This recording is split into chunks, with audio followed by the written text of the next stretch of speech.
65세의 박술래는 자녀들이 가장 많이 바라던 그것을 얻었다.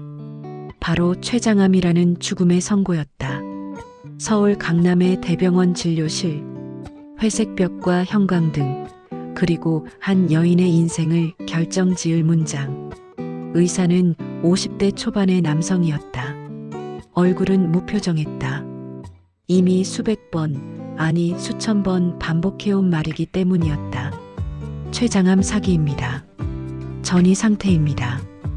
항암 치료를 진행하더라도 생존 기간은 6개월에서 1년 정도로 예상됩니다. 술래는 그 말을 들었다.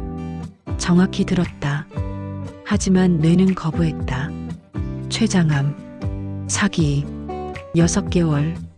그 문장들은 누군가 다른 사람에게 해주는 말이어야 했다. 항암 치료는 어떻게 진행되나요? 준호가 물었다. 그의 목소리는 업무 회의 중의 톤이었다. 빠르고 효율적이고 감정이 없었다. 의사가 설명했다. 부작용, 확률, 통계, 수치. 준호는 고개를 끄덕였다. 옆에 앉은 민정이는 스마트폰을 들었다 놨다를 반복했다. 무언가 자꾸만 신경이 쓰이는 표정이었다. 아마도 회사 메신저일 것이다. 혹은 쇼핑몰, 혹은 그저 시간 때우기.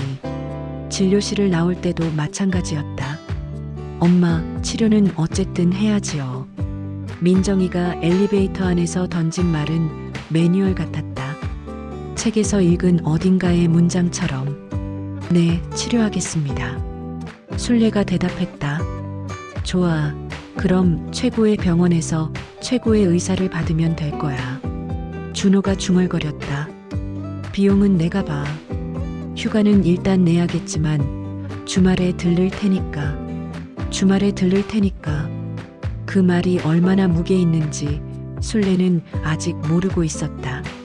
준호의 집은 강남의 신축 오피스텔 32층이었다. 야경이 아름답기로 유명한 그곳. 밤하늘이 내려앉은 것 같은 창을 가진 그곳. 강남의 젊은 부부들이 선망하는 그곳. 술래는 그 방에 누워 천장을 봤다. 스포트라이트가 부드럽게 천장을 비추고 있었다. 아파트가 아니라 호텔처럼 느껴지는 공간이었다. 아들의 성공을 증명하는 공간. 하지만 따뜻함은 없었다. 민정이는 술래에게 식사를 주지 않았다. 아니, 줄 수 없었다. 항암 치료 중인 노인을 돌보는 것은 그녀의 계획에 없었기 때문이다. 어머니, 죄송하지만 요양원을 생각해 보셨어요? 민정이가 물었다. 술래가 도착한 지 3일 후였다. 저희가 일도 많고, 그리고 이번 주말에 제주도 여행을 계획했거든요. 준호는 침실에서 나왔다. 그의 얼굴은 미안한 표정이었지만 입은 열지 않았다. 아내의 제안에 동의한다는 침묵. 요양원? 술래가 작은 목소리로 물었다. 네, 전문 시설이 있지 않아요? 어머니 같은 환자들을 위한. 거기서 전문가들이 케어하면 훨씬 나을 것 같은데요. 술래는 창밖을 봤다. 32층 아래로는 강남의 밤이 펼쳐져 있었다. 수만 개의 창 안에 수만 개의 삶이 있을 것이다. 그 중에 자신과 비슷한 삶을 사는 노인도 있을까? 이 시간 자식들에게 버림받은 노인도? 알겠습니다. 요양원을 알아보겠습니다. 그렇게 해서 술래는 강남구 신사동의 요양원으로 옮겨졌다. 평수 20평, 창밖으로는 아파트 벽이 보이는 방. 월 500만 원. 간호사 5명이 30명의 환자를 돌보는 곳. 준호가 주머니에 넣어준 신용카드로 내는 비용. 요양원에서의 첫 번째 밤, 술래는 천장을 봤다. 천장은 깨끗했다. 하지만 차갑고 낯설고 자신이 죽을 장소인 것 같았다. 옆 병실에서 할머니가 울고 있었다. 낮은 신음처럼 들리는 울음이. 누군가 상을 치렀는지 방문자가 왔다 간 후에 울음이었을 것이다. 술래는 그 소리를 들으며 생각했다. 내가 저럴까? 아니면 울 힘도 없을까? 아침이 되면 간호사들이 들어왔다. 이름은 태우, 영미, 혜진, 송이, 소영. 5명 모두 20대 후반에서 30대 초반의 여성들이었다. 태우는 순례에게 가장 친절했다. 할머니, 밥 먹으세요. 영양가 좋아요. 하지만 3분이 지나면 그녀는 다음 환자에게로 움직였다. 그리고 순례는 다시 혼자였다. 시간은 이상하게 흘렀다. 낮은 밤 같고 밤은 또 다른 밤 같았다. 요양원의 TV는 아침 9시부터 저녁 9시까지 켜져 있었다. 드라마, 예능, 뉴스, 화면은 항상 누군가 외로워하는 내용을 방송했다. 마치 세상 모든 사람들이 자신처럼 혼자라고 말해주는 것처럼. 순례는 휴대폰을 들었다. 화면에는 먼지가 쌓여 있었다. 준호에게서 온 마지막 메시지는 이번 2주일 후였다. 엄마, 미안. 일이 좀 많아. 곧 전화할게. 형편 안 되면 요양원에 있는 선생님들한테 물어봐. 그 이후로 아무것도 없었다. 아무것도. 5개월이 지났을 때 순례는 마지막으로 아들에게 전화했다. 준호? 엄마. 무슨, 뭐 있어? 그의 음성에는 곤란함이 드러났다. 업무 중이거나 아내와 있거나 혹은 그저 어머니와의 통화를 원하지 않거나. 아니. 그냥, 괜찮니? 네, 잘 지내요. 엄마도? 응, 엄마도 잘 지내. 치료도 잘 받고 있고. 다행이네. 그럼 요양원에 뭐 필요한 거 있으면 말해. 신용카드 있잖아. 응. 신용카드 덕분에 잘 있어. 고마워, 준호. 네, 그럼 엄마 건강 조심하고. 나 약속 있어서 끊을게. 그 통화는 3분 37초였다. 순례는 그 이후로 아들에게 전화하지 않았다. 그리고 아들도 전화하지 않았다. 6개월이 8개월로, 8개월이 10개월로 늘었다. 의학은 가끔 예측을 빗나간다. 순례의 몸은 예상보다 천천히 떠나갔다. 그것은 축복이 아니라 저주였다. 더 긴 시간 동안 더 깊은 고독 속에서 죽음을 기다려야 했으니까. 요양원의 규칙은 엄격했다. 오전 8시 기상, 9시 아침 식사, 10시 약물 투여, 12시 점심 식사, 오후 2시부터 4시까지 휴식 시간, 6시 저녁 식사, 9시 취침. 그 사이사이에 간호사들의 짧은 방문과 무한한 고독이 있었다. 어느 날 간호사 태우가 순례의 손을 잡았다. 할머니, 아드님 안 오세요? 순례는 웃음을 지었다. 하지만 그것은 웃음이 아니었다. 응, 많이 바빠서. 그런가요? 태우가 머뭇거렸다. 저희 할머니도 그러셔. 자식들은 다들 바쁘대. 할머니는 죽음만 기다려. 그 말이 순례를 울렸다. 아니, 올 수 있게 해주었다. 그 밤 순례는 처음으로 깨달았다. 나는 이 세상에 필요 없는 사람이 되어버렸다. 그리고 그 깨달음은 그녀를 변화시켰다. 변호사 서서구는 요양원을 찾은 날 간호실에서 먼저 순례를 만나지 못했다. 박순례 환자분이 저한테 전화를 해달라고 했어요. 어디 계세요? 간호사들은 어색했다. 어머니에게서 전화가 온 것도 이상했고 변호사를 만나고 싶어 한다는 것도 이상했다. 314호실입니다. 변호사는 계단을 올라갔다. 314호실의 문을 두드렸다. 들어오세요. 순례는 침대에 앉아 있었다. 마른 몸, 희색으로 변한 머리, 하지만 눈은 명확했다. 서서구는 그 눈을 보는 순간 여대생 때 동아리에서 만난 선배의 얼굴을 떠올렸다. 항상 미소 지으며 후배들의 고민을 들어주던 박순례. 그리고 눈물이 났다. 선배님, 안녕, 서구. 오랜만이네. 그들의 만남은 짧았다. 하지만 순례가 원한 것은 빨랐다. 내 자산을 조사해 줄 수 있어? 네. 내가 가진 모든 것. 집, 돈, 투자, 보험. 다 조사해 줘. 변호사는 의아했지만 따랐다. 다음 주 그는 서류 한 묶음을 들고 다시 와야 했다. 변호사가 가져온 것은 순례의 인생이었다. 첫 번째, 강남 한강변의 2층 단독주택.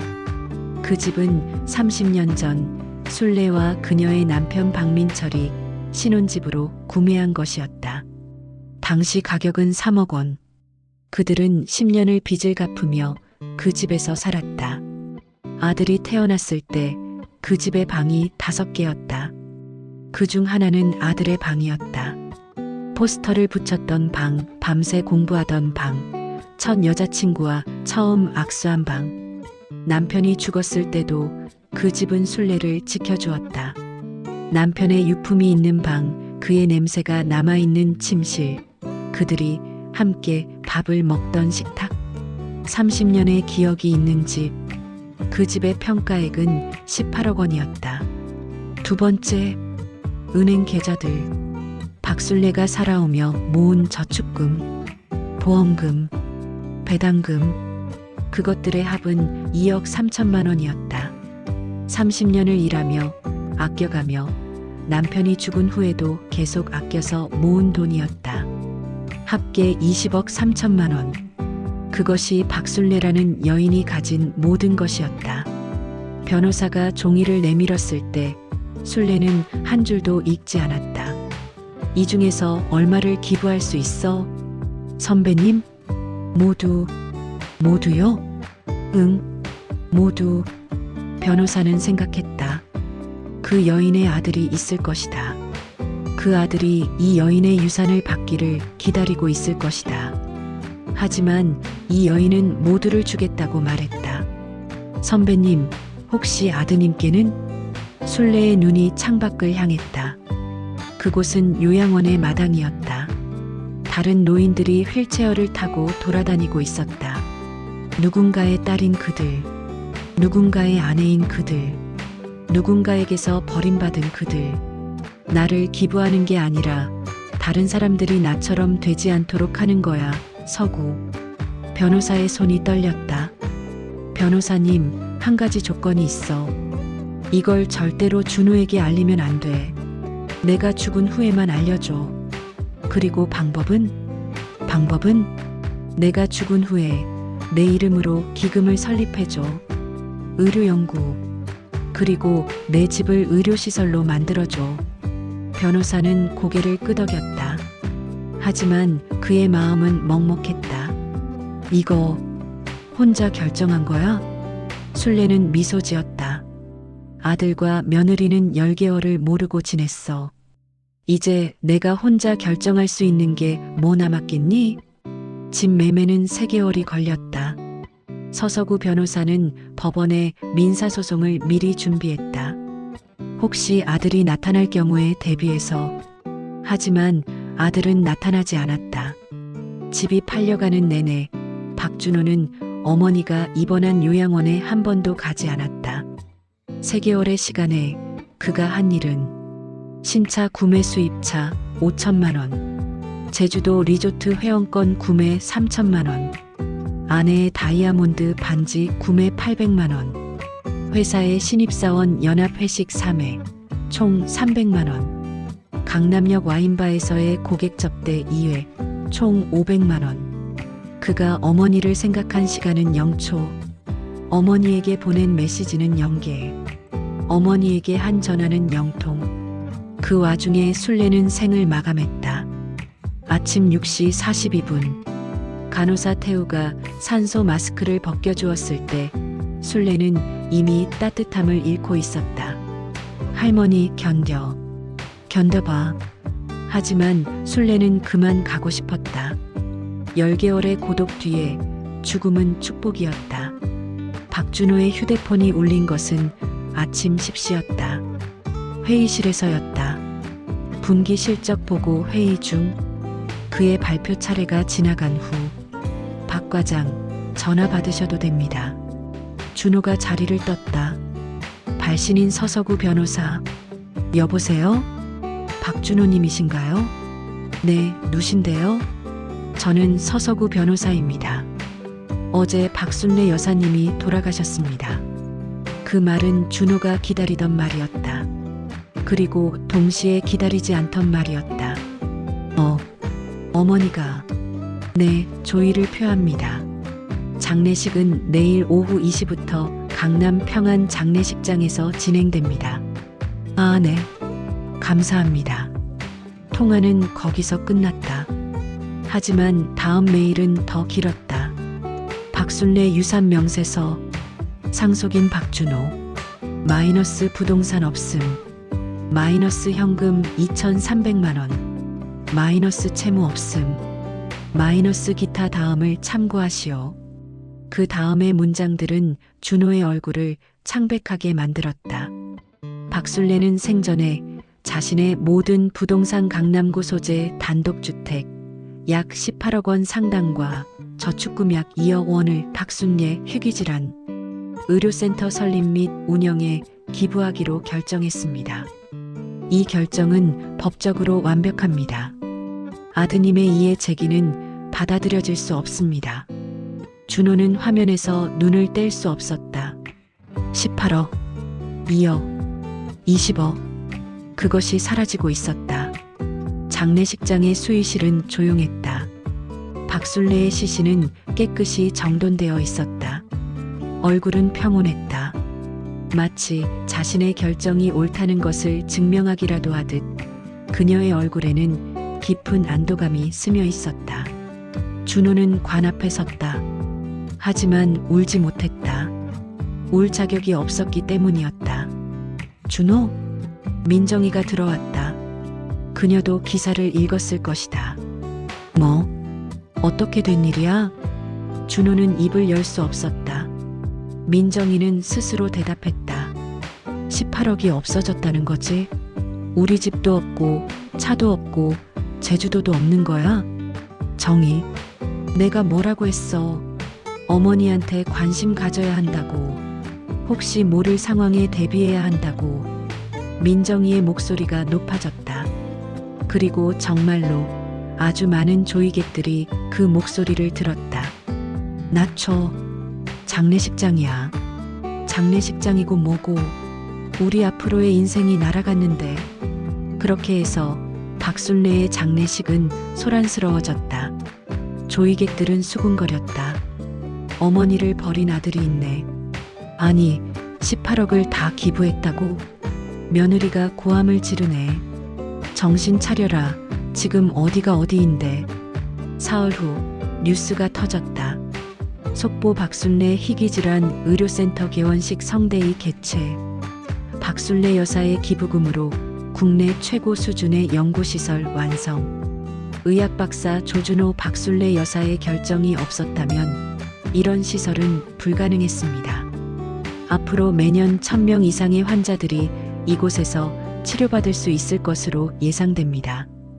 박순례 희귀질환 의료센터 원장 이민경 박순례는 우리 의료사에 기록될 이름입니다. 그분은 자신의 모든 것을 미래를 위해 내놓으셨습니다. 화면에 보인 것은 흰색의 현대식 건물이었다. 강남 한강변. 박순례가 30년을 살던 그곳. 그곳의 대형관에는 대리석 패널이 박혀 있었다. 박순례 의료센터. 자신의 외로움이 다른 누군가가 되지 않기를 바라는 마음으로 설립되다. 준호는 화면을 끄지 못했다. 계속 그 글귀를 읽었다. 자신의 외로움이 다른 누군가가 되지 않기를. 그 문장들은 그의 가슴을 찔렀다. 언론은 빠르게 움직였다. 뉴스일 18억을 기부한 박순례. 아들은 어디에? 연합뉴스 희귀질환 의료센터의 설립자. 아들과의 갈등은 없었나? MBC 뉴스 막장 드라마 같은 현실. 자식들에게 버림받은 어머니의 선택. 기사들은 빠르게 스포트라이트를 준호에게 향하게 했다. 댓글들은 더 살가웠다. 자식한테 버림받은 어머니가 나라를 위해 기부하다니. 눈물이 난다. 박준호는 뭐하는 인간인가? 엄마가 죽을 때까지 한 번도 안 갔단 말이야? 이런 어머니의 아들이 되는 게 복이 아니라 죄지. 요양원에도 안 갔다고? 진짜 막장이다. 준호의 회사 후배들이 기사를 공유했다. 몇몇은 직접 물었다. 준호, 뉴스 봤어? 너 어머니? 준호는 대답하지 않았다. 대답할 말이 없었다. 그저 침묵했다.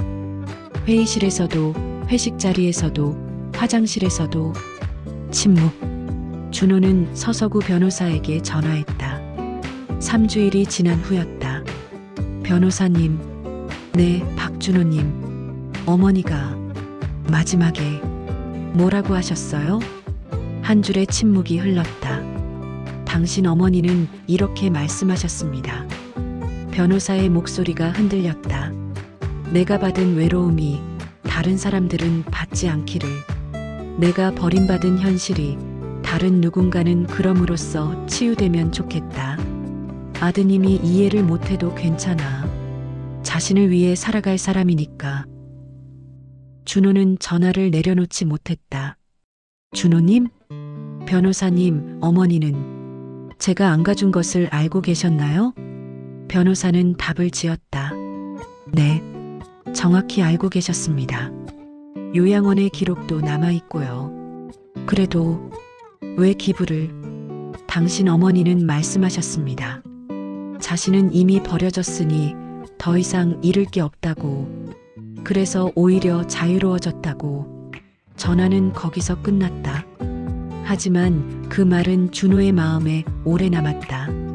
1년 후 박술래 희귀질환 의료센터는 대한민국의 자랑이 되었다. 국제의료저널에 실린 논문 18편, 완치된 환자의 수 2147명, 완치율 76%. 그곳은 이제 대한민국뿐 아니라 동아시아 의료계의 중심이 되어 있었다. 어떤 의대생은 그곳에 입사하기 위해 3년을 준비했다. 어떤 의사는 그곳을 자신의 마지막 목표로 삼았다. 매년 8월 15일 센터의 대형관에서는 추도식이 열렸다. 박순례, 우리가 기억하겠습니다. 당신이 주신 것을. 준호는 한 번도 추도식에 가지 않았다. 갈 자격이 없다고 생각했기 때문이었다. 대신 그는 다른 곳에 자주 갔다. 요양원. 정확히는 어머니가 마지막 10개월을 보낸 그 요양원. 그곳의 기록실에는 순례의 기록이 남아 있었다. 환자명 박순례. 입원일 XXXX년 XX월 XX일. 퇴원일 사망. 보호자 방문 기록 0회.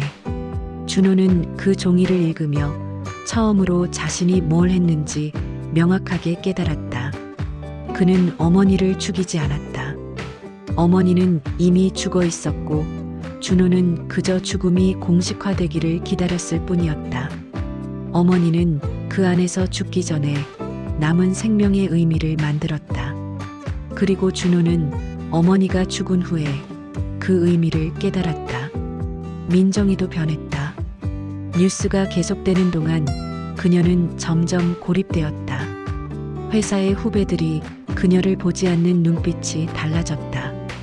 SNS의 댓글들은 그녀를 추적했다. 박준호의 아내가 이 사람이야? 고함을 지른 그 여자가 너희 차 몇 대야? 어머니의 돈으로?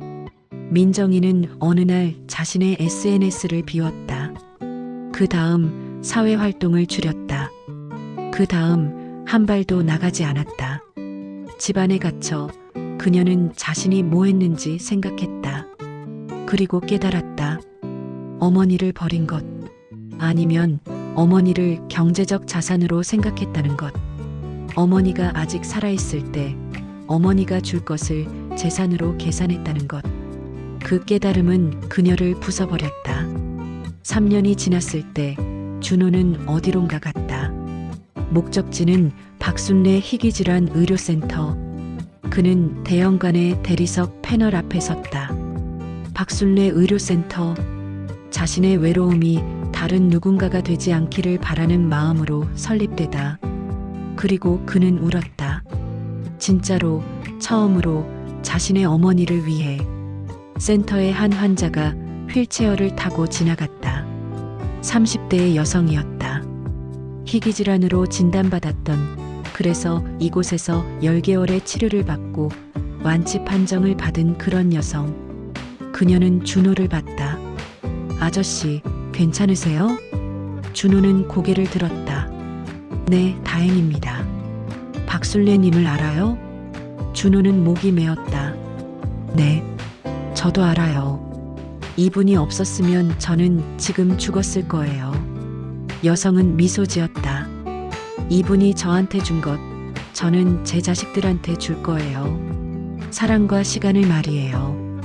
이분처럼. 그 말이 끝났을 때 준호는 무릎을 꿇고 울었다.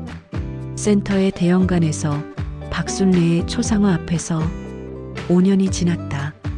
박준호는 직장을 그만뒀다. 그는 새로운 일을 시작했다. 요양원의 자원봉사. 매주 토요일 오후 2시부터 4시까지 그는 강남의 한 요양원에 가서 노인들의 이야기를 들었다. 할아버지, 자식분들은 자주 오세요? 안 온단다. 예. 바빠서. 준호는 그 할아버지의 손을 잡았다. 제가 자주 올게요. 매주 토요일에. 그리고 그는 왔다. 빠지지 않고 무조건 왔다. 민정이도 변했다. 그녀는 준호를 따라 요양원에 갔다. 처음에는 미안함 때문에, 나중에는 자책 때문에, 마지막에는 정말로 그들을 돌보고 싶기 때문에. 어느 날 한 할머니가 민정이에게 물었다. 너 무슨 죄가 있어? 왜 이렇게 나한테 잘해? 민정이는 울었다. 제 시어머니를 못 봐줬어요. 돌보지 못했어요. 그 때문에 이렇게라도 할머니들을 봐주고 싶어요. 그 할머니는 민정이를 안아줬다. 괜찮아, 얘. 지금 잘해주고 있으니까. 박술래는 더 이상 이 세상에 없었다. 하지만 그녀가 남긴 것들은 계속 자랐다. 센터에서는 매년 500명의 환자들이 완치 판정을 받았다. 그들은 세상으로 나가 자신들을 살린 박순례의 이름을 전했다. 저를 살린 박순례라는 여인을 알아요? 그리고 그 말은 퍼져나갔다. 준호의 딸은 대학에 들어갔을 때 자신의 할머니 이야기를 에세이로 썼다.